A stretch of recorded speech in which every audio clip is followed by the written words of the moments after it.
David Tegnell. It's Tegnell. So David, what is going on today?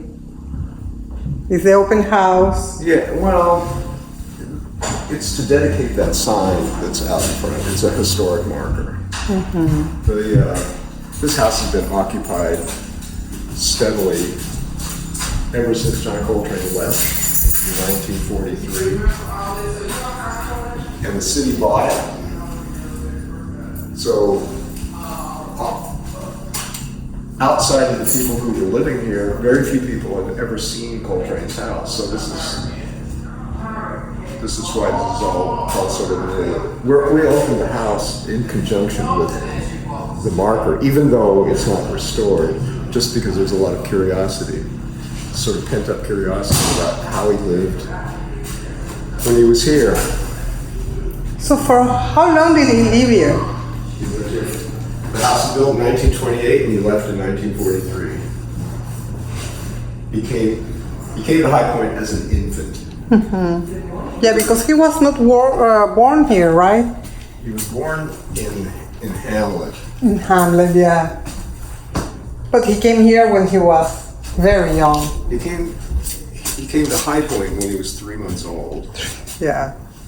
But this house wasn't built for another 2 years. So it's a lot to do, but at least Yes, that's right. it's It's a long work. Yeah, a lot of work that needs to be done. Hey, Pastor Robertson, how are you? Oh, she's on the phone. May I go upstairs? yeah, sure, go ahead. Hey, Hey, how are you? what time is it opening ceremony? 11? What time, Pastor Robertson? 11?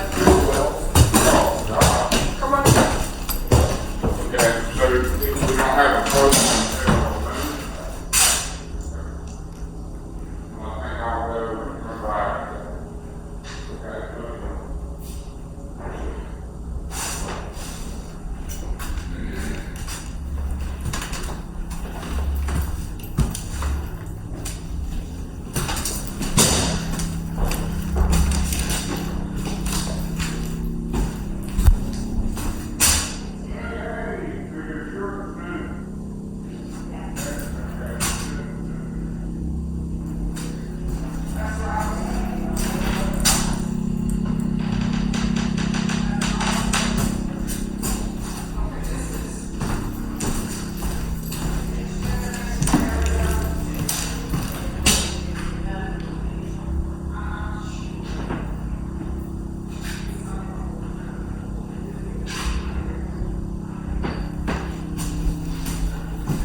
Coltrane Historical Marker.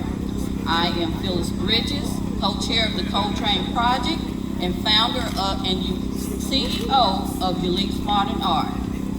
You may have noticed that I said welcome to Griffith Park community and not Underhill.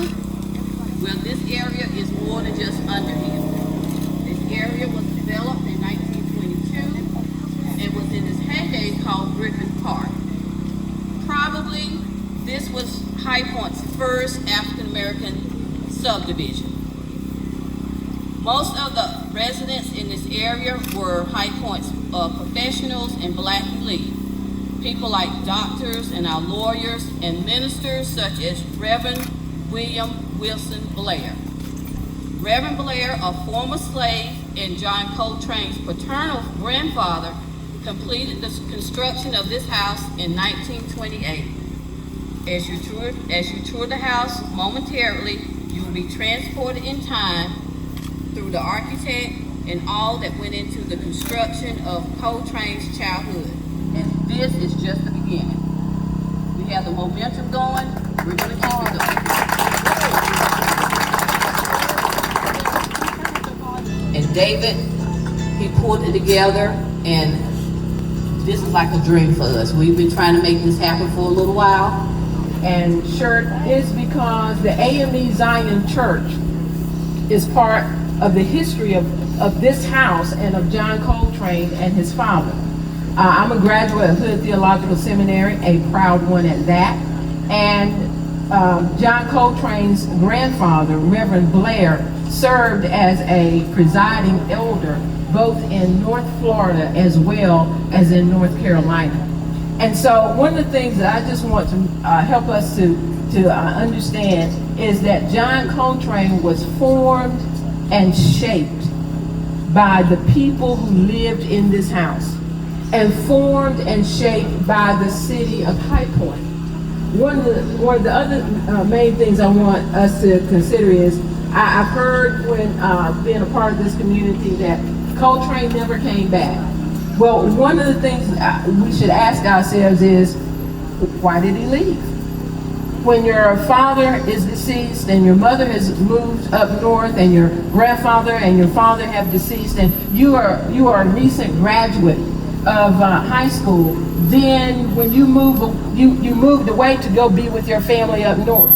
But the music that resonated from and that came out of Coltrane is because of the spirituality and the religiosity and the courage and the character of the people who formed him, and that was here in the city of High Point. That's what we ought to be proud of. So John Coltrane comes from a lineage of religiosity and spirituality, and he also comes from a lineage of political activism. His grandfather, Reverend Blair, was part of Republican politics back in the late 1800s and early 1900s. And why was that? Because he was on the forefront of trying to make life better for African Americans in the state of North Carolina, in the state of Florida, where he also served. And so it is from that wellspring of religiosity and spirituality and courage and character. When the Ku Klux Klan took his property, raided his home in Chowan County, then John Coltrane comes from that wellspring of character and courage that was formed in him right here in the city of High Point. Thank you so much for coming out. I want to take a minute just to recognize all the elected officials who are here. Corvina Foster from the Guilford County Commissioners. I see Monica Peters is here, Chris Williams, Britt Moore from the City Council, Don Scarborough, Vic Jones. Did I miss anybody? Okay. I just want to thank all of you for coming out and showing your support. I know that the council does support the revitalization, not just of this house, but also of this area. And, you know, High Point, we bill ourselves as North Carolina's international city.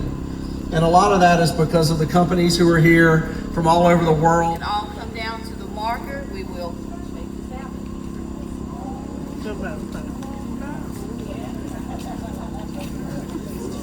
I can't take pictures to do this too. Okay. What's your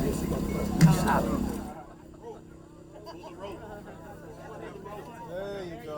Need a little help. We gotta help each other out.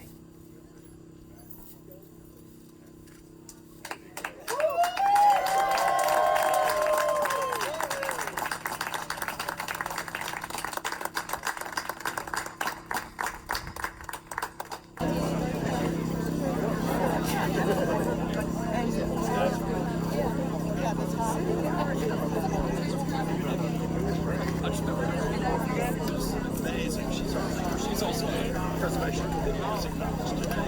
I told you, I was so surprised. We're just remarkably really bring this thing back to life.